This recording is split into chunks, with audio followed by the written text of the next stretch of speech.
Hello നമസ്കാരം. Self മിററിൻ്റെ പുതിയ വീഡിയോയിലേക്ക് എല്ലാവർക്കും സ്വാഗതം. ഞാൻ പവിഴം. ലോ ഓഫ് അട്രാക്ഷൻ കോച്ചാണ്, ഹിപ്നോട്ടിസ്റ്റാണ്, ഹിപ്നോതെറാപ്പിസ്റ്റാണ്. ലോ ഓഫ് അട്രാക്ഷനുമായി ബന്ധപ്പെട്ട കാര്യങ്ങളാണ് നമ്മൾ ഈ ചാനലിലൂടെ ചർച്ച ചെയ്തുകൊണ്ടിരിക്കുന്നത്. ഇന്ന് നമ്മൾ ചർച്ച ചെയ്യാൻ പോകുന്നത് ലോ ഓഫ് അട്രാക്ഷൻ നമുക്ക് കുറച്ചും കൂടി ഫാസ്റ്റായിട്ട് നടക്കാനായിട്ട് നമ്മൾ എന്തെല്ലാം കാര്യങ്ങളാണ് ചെയ്യേണ്ടത്, അല്ലെങ്കിൽ എന്തെല്ലാം കാര്യങ്ങളാണ് ശ്രദ്ധിക്കേണ്ടത്, ഇതിനെ പറ്റിയിട്ടാണ് നമ്മൾ ചർച്ച ചെയ്യുന്നത്. ഒന്നാമത്തെ കാര്യം എന്ന് പറയുന്നത്, നമ്മളിപ്പോഴും നമുക്ക് എന്താണോ ആവശ്യമുള്ളത് ആ ആവശ്യമുള്ളതിനെ ആക്ട് ചെയ്യാനായിട്ട് പഠിക്കുക എന്നുള്ളതാണ്. ആക്ട് ചെയ്യുക എന്ന് പറഞ്ഞു കഴിഞ്ഞാൽ, നമുക്കിപ്പോൾ ഒരു വ്യക്തി നമ്മളോട് പെരുമാറുന്നത് നമുക്ക് വിഷമമുണ്ടാക്കുന്ന രീതിയിലാണെന്ന് കരുതുക. അപ്പോൾ നമ്മൾ ആ വ്യക്തിയോട് തിരിച്ച് അതേ രീതിയിൽ തന്നെ പതുക്കെ പെരുമാറി തുടങ്ങും, അല്ലെങ്കിൽ നമുക്ക് ആ വ്യക്തി അങ്ങനെ പെരുമാറുന്നത് കൊണ്ട് നമുക്ക് വിഷമങ്ങളുണ്ടാവും. അപ്പോൾ നമ്മൾ ആഗ്രഹിച്ച രീതിയിൽ ആ വ്യക്തി നമ്മളോട് പെരുമാറണമെങ്കിൽ നമ്മൾ ആദ്യം എങ്ങനെയാണോ ആ വ്യക്തി നമ്മളോട് പെരുമാറേണ്ടത് അത് നമ്മൾ ആക്ട് ചെയ്ത് കാണിക്കുക. അത് യൂണിവേഴ്സിൻ്റെ മുന്നിൽ, അല്ലെങ്കിൽ നമ്മുടെ സബ് കോൺഷ്യസ് മൈൻഡിൻ്റെ മുൻപിൽ നമ്മളുടെ ആവശ്യത്തിനെ നമ്മൾ എക്സ്പ്ലെയിൻ ചെയ്യുന്നത് ആക്ട് ചെയ്തിട്ടാണ്.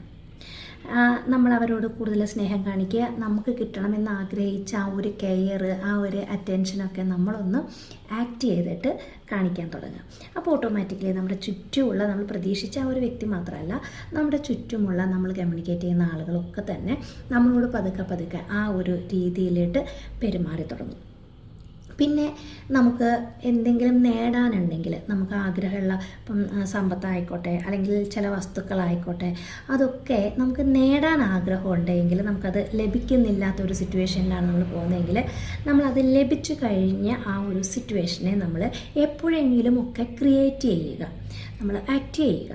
മനസ്സിലായോ? അപ്പോൾ നിങ്ങളൊരു നല്ല മൊബൈൽ ഫോൺ മേടിക്കാനായിട്ട് ആഗ്രഹിക്കുകയാണ്, നിങ്ങളുടെ കയ്യിലൊരു മോശം ഫോണാണുള്ളത്, കുറച്ചും കൂടി നല്ല ഒരു ഫോൺ നിങ്ങൾക്ക് വേണമെന്ന് വിചാരിക്കുക.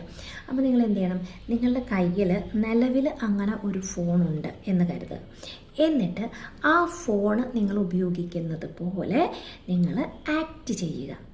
ഇപ്പോൾ നിങ്ങളുടെ കയ്യിലുള്ള ഫോൺ ആ ഒരു സാധാരണ ഫോണാണ്, അല്ലെങ്കിൽ അത് കുറച്ച് ക്വാളിറ്റി കുറഞ്ഞ ഫോണാണെങ്കിൽ ആ ഫോണിന് നിങ്ങൾ പരമാവധി കെയർ ചെയ്യുക.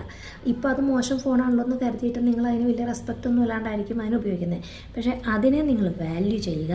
അതിനുശേഷം നിങ്ങൾക്ക് ആ ആഗ്രഹിക്കുന്ന മോഡലുള്ള ഫോൺ, ആ ഫോണാണിതെന്ന് കരുതിയിട്ട് നിങ്ങൾ ഒരു പുതിയ ഫോൺ കിട്ടിയാൽ നിങ്ങൾ എന്താ ചെയ്യുക? അതിന് നല്ല കവറൊക്കെ ഇട്ട്, സ്ക്രീൻ കാർഡൊക്കെ ഇട്ട് എന്ത് ചെയ്യും? സുരക്ഷിതമായിട്ട് വെക്കും. അല്ലേ? അവിടെ എവിടെയൊന്നും വലിച്ചെറിയില്ല. അതിനെ ഭയങ്കര കംഫർട്ടബിൾ ആക്കിയിട്ട്, സേഫ് ആക്കിയിട്ട് വെക്കും. അല്ലേ? ഒരു കേടൊന്നും പറ്റാതെ.